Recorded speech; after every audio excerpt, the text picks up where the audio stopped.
एक ब्राह्मण था, उसकी 5 बेटियां थीं। पांचों बेटियां मंदिर जाकर शिवजी की पूजा करती थीं। दीपक जलाकर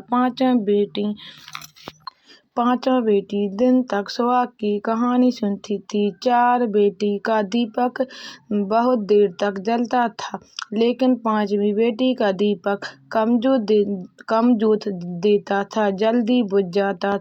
वह घर आकर माँ को कहती थी कि माँ, चारों का दीपक तो अच्छी जोत देता है, बहुत देर तक जलता है, लेकिन मेरा दीपक अब तुम घी बहुत डालना। थोड़ी समय बीत गया।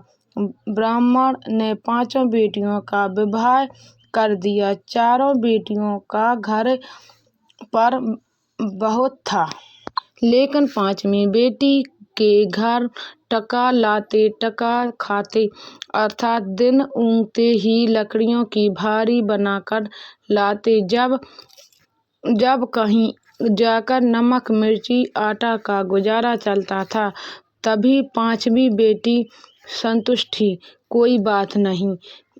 एक दिन उसका पति थोड़ी लकड़ियों की भारी लाता था।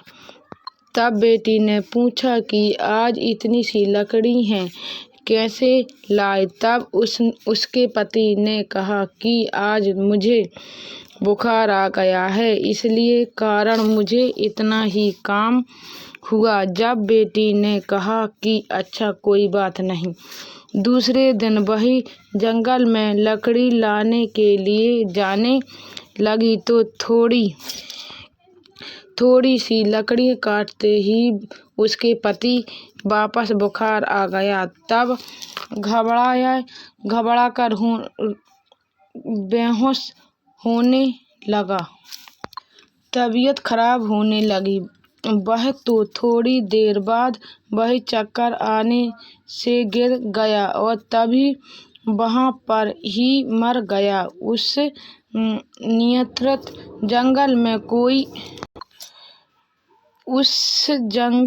कोई नहीं था, अकेली रह गई। तब उठेगी नहीं, अगर अकेली छोड़ के तो शेर, चीता, जंगली जानवर खा जाएंगे। और फिर वह अपनी गोद में अपने पति का सिर रखकर मन में विलाप करती रही कि मैंने ऐसा क्या पाप किया कि जिसके मेरा पति मर गया। उधर शिवजी पार्वती जी देख रहे थे। शिवजी ने पार्वती जी को कहा कि देखो पार्वती, इसके साथ में कैसा हुआ?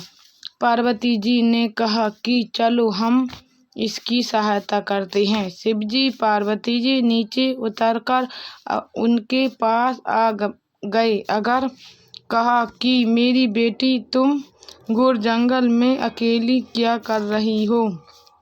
तब यह क्या हो गया है? जब बेटी ने कहा कि मेरा पति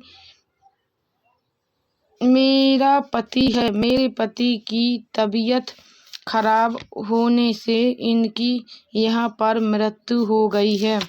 तब शिवजी ने कहा कि अपने पति का शव लेकर घर चली जा, यहाँ पर क्यों बैठी हो?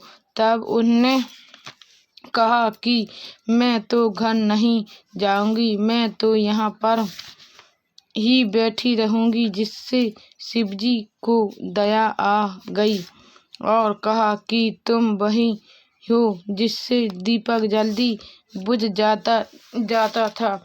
तब उसने कहा, हाँ, मैं वही हूँ।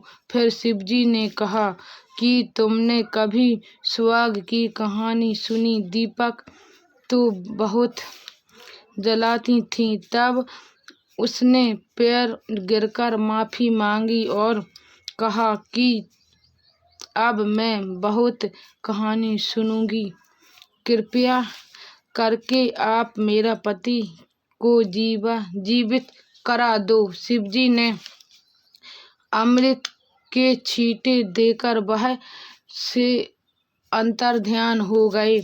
अमृत के छींटे पड़ते ही उसका पति उठकर बैठ गया और कहा कि मुझे बहुत गहरी नींद आ गई। तब उसने कहा कि गहरी नींद नहीं आई, बल्कि उसका दूसरा जन्म हुआ। अब हम घर चले। तब मैं स्वागलों का अजमण करूँगी और स्वाग की अजमणों में 5 कटोरी स्टील के 5 चूड़ियों के सेट, बिंदी, काजल, ब्लाउज की फीस और श्रद्धा अनुसार स्वाग का सामान, और पाँचों में अलग अलग 5 रुपए डालकर ब्राह्मणों को भोजन कराऊंगी। तब 1 कटोरी व सभी स्वाग सामग्री व 5 रुपए सहित 1 कटोरी के दीपक में घी की बाती जलाकर महादेव के मंदिर में चढ़ाना, और दूसरे बचे हुए 4 कटोरी और स्वाग की सामग्री अपनी बहन बेटी को देना। इतना वह घर घर जाकर करती थी। बोलो स्वागलो माता की जय। अब आरती पढ़ेंगे अगली वीडियो में।